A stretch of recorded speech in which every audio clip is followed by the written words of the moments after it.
Have you ever been absolutely certain about a memory, only to find out later that your recollection wasn't quite right?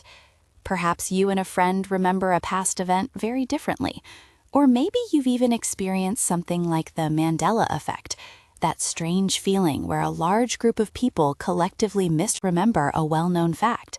It's a fascinating and sometimes unsettling phenomenon. Welcome. Today, we're going to explore a vital area of psychological research called memory contamination. It sounds a little dramatic, doesn't it?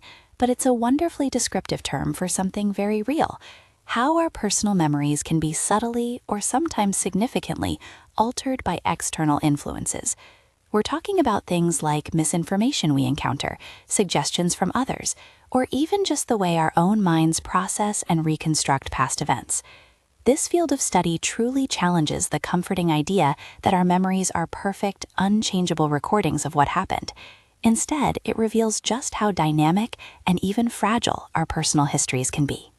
Understanding memory contamination isn't just an academic exercise. It has profound implications for our everyday lives, and especially in crucial contexts like legal proceedings and therapeutic settings, where accurate recall is absolutely paramount. The ongoing debates, fueled by high-profile cases of wrongful convictions and ethical questions in therapy, keep this research at the forefront of psychology. So let's peel back the layers and discover why our memories are much more like a living, breathing story than a perfectly preserved video. At its core, memory isn't like a video recorder that simply plays back an exact duplicate of an event. Think of it more like a story you're constantly retelling and refining. Each time you access a memory, you're not just retrieving it, you're actively reconstructing it, filling in gaps, and sometimes inadvertently incorporating new information you've encountered since the original event. This inherent flexibility is what scientists call memory's malleable and reconstructive nature. It's a remarkable system, but it also opens the door to contamination. So, how does this contamination actually happen? Researchers have identified several key ways. One of the most well-known is the misinformation effect. Imagine you witness a minor fender bender. Later, a news report or even a well-meaning friend asks you about the smashing of the cars, using strong, evocative language. Studies show that simply hearing that word, smashing, can subtly shift your memory of the event, making you recall the cars going faster or the damage being more severe, even if that wasn't your original perception. You've incorporated misleading post-event information into your memory. Closely related to this are false memories. These aren't just slightly distorted recollections. They are memories of events or details that simply never happened. Research has shown that with enough suggestion or misleading information, people can form vivid, confident memories of entirely new events, like getting lost in a shopping mall as a child, even if it never occurred. It's a powerful demonstration of our mind's ability to create. Then there's suggestibility, which highlights how vulnerable our memories are, particularly to leading questions. Think about a police interrogation or a therapist asking very pointed questions. If questions are phrased in a certain way, they can inadvertently guide a person towards a particular answer or memory, rather than allowing for an unbiased recall.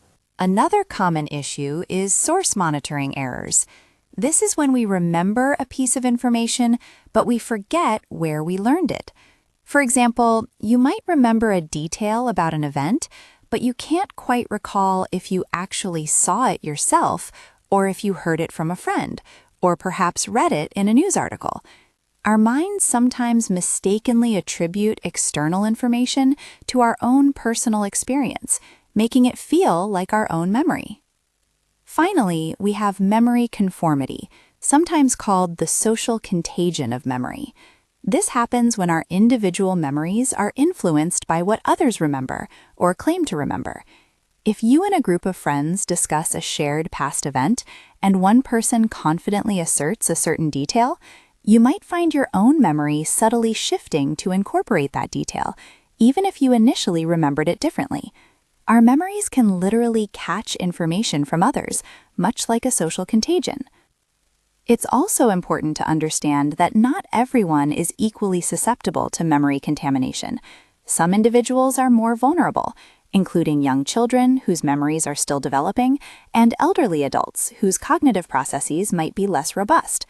People in dissociative states, those who already doubt their own memories, or those with highly cooperative personalities can also be more easily influenced. Even psychological conditions like PTSD or depression can heighten a person's susceptibility to suggestion. This isn't about blaming individuals, but understanding the complex interplay of factors that shape memory. The implications of this research are incredibly profound, especially in two key areas. The first is the reliability of eyewitness testimony. In court, an eyewitness account can be incredibly persuasive, often seen as strong evidence. Yet, decades of research pioneered by figures like Elizabeth Loftus have unequivocally shown that eyewitness memory is highly susceptible to contamination. This can lead to devastating miscarriages of justice, with innocent people being wrongfully convicted. This isn't because witnesses lie, but because their memories have been genuinely altered.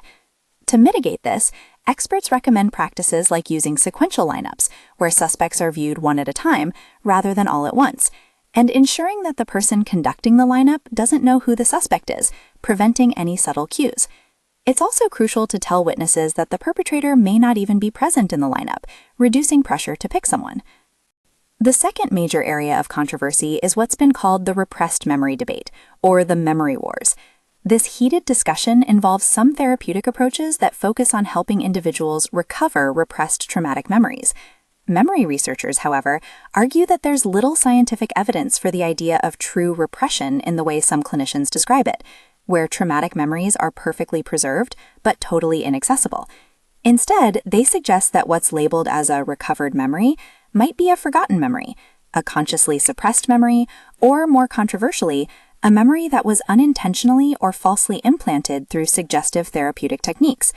This debate underscores the ethical responsibilities in both investigative and therapeutic practices, highlighting the potential for inadvertent harm.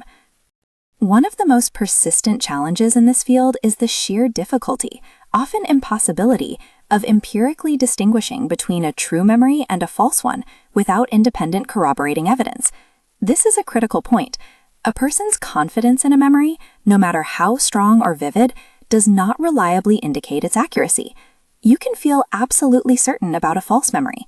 And of course, the widespread public phenomenon of the Mandela Effect, where countless people share consistent false memories about historical events, serves as a compelling real-world illustration of just how easily collective misinformation can take root in our minds. So, what does all this mean for the future? The research on memory contamination continues to evolve, constantly seeking to understand the intricate mechanisms of memory distortion. The ongoing challenge for legal and therapeutic communities is to apply these scientific findings to improve their practices. This means refining police interrogation techniques to be less suggestive, developing therapeutic approaches that are evidence-based and trauma-informed without inadvertently implanting false memories, and educating everyone involved in the judicial system about the true fallibility of human memory. Ultimately, the future points towards a sustained, collaborative effort to enhance the reliability of memory-based evidence and reduce the incidence of harm that can stem from contaminated recollections. Our memories are not perfect archives, but active, living narratives. By understanding their incredible, yet sometimes fragile nature, we can better protect ourselves, support justice, and foster a more accurate understanding of our shared and individual pasts. It's a journey of continuous learning, reminding us that even the most personal aspects of our minds are open to fascinating, complex influences.